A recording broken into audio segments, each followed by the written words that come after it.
Tradicionalno Mikloševo senje je tudi letos središče Murske Sobote privabilo številne obiskovalce. Tako kot vsako leto pa so za bogato ponudbo poskrbeli številni kramarji, rokodelci, glasbeniki in domači gostinci. Med njimi tudi gostilna Marič, ki je del Mikloševega senja že 25 let. Prvi sem bil leta 94 in zdaj 25 let polnih. Letos tudi naša gostilna je potem praznovala 25. rojstni dan. Ja, tako je, običaj, tradicija, moramo priti na ta sejem v slabem in dobrem vremenu. Danes bi lahko rekli, da je dobro vreme za Miklavža. Njihova ponudba obsega tradicionalne dobrote.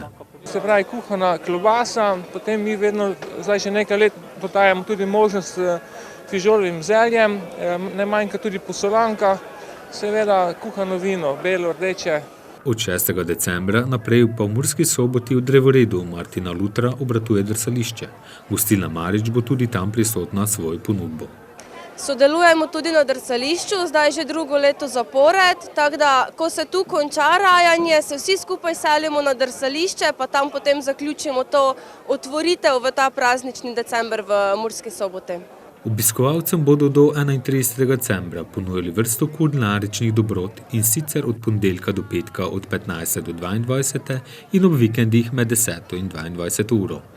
Tam ponujamo malo bolj pestro vse skupaj, poleg teh standardnih toplih napitkov, ki so značilni za december, imamo še aktualen vroči džin, neke novitete, toplih napitkov, seveda vroča čokolada, za najmlajše obiskovalce ne manjka in pa čist na novo bomo predstavili tudi čokoburger. To pa je sladica, taka res bomba, čokoladna bomba, vabljeni, da pridejo in poskusijo. Med številnimi ponudniki tokratnega Mikloševega senja so nam pred kamero spregovorili. Predvsem domače kekse, gibanico, modžarico in to bi najbolj bilo. Po čem največ povprašujejo ljudje? Ja, saj pred prazniki medenjake, kakšno drugo pecivo, mislim vse gre. Pri naši stojnici lahko dobijo porkljene Mikloše, tradicionalne medenjake z rumon, limonine medenjake, orejove, lešnikove, čokoladne, vse največ povpraševanje, pa to se po štonti vidi, ko več nego porkljenov oziroma vrgov nego, ko so ljudje so logojeko, ne vem, porklji idejo glavno, vrgi. Predstavljam sem s pletenimi izdelki iz šibija, steklenice, košare razne, nekaj malo lesenih izdelkov tudi imam, to je to. Danes se predstavljam z izdelki iz gline, to so ročno izdelani izdelki, keramični izdelki, to se pravi ročno poslikani in delani. Eni so navreteno, eni so se pravi valjani in potem so razni vtiski, potem je tu so broške, verižice, božični okraski, jaslice, skodelice za kavo in čaj. To je to. Kako se vam zdi obisk Miklavževega senja?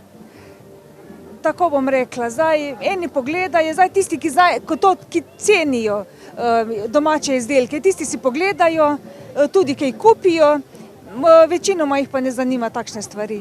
Bom povedala tako, kot je.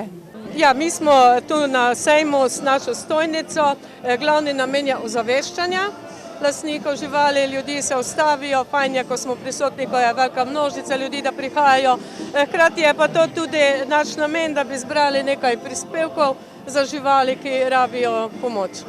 Zdaj je prišel ta res veseli december čas, ko je vse, ljudje smo bolj veseli, radostni, za živali pa to velikokrat pomeni žalost. Najprej to, da je že bolj mrzlo, da jim je živalim je potrebno zagotoviti zavetje, če so zunaj, če niso v hiši, mačke, psi.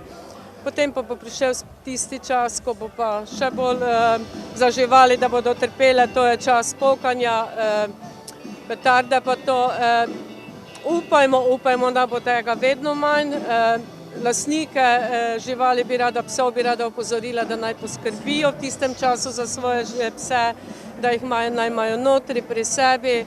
Vse ostale pa, da se naj veselijo na drugačen način, da naj pokajo šampanjci, pa kako drugače, se veselijo. Ne vem, jaz večkrat pravim, žalostno, da nekdo ima takšen način veselja, da potem drugi trpijo. Miklavževo senje je vedno lepo obiskano, je en resen veliki praznik v Murski Soboti.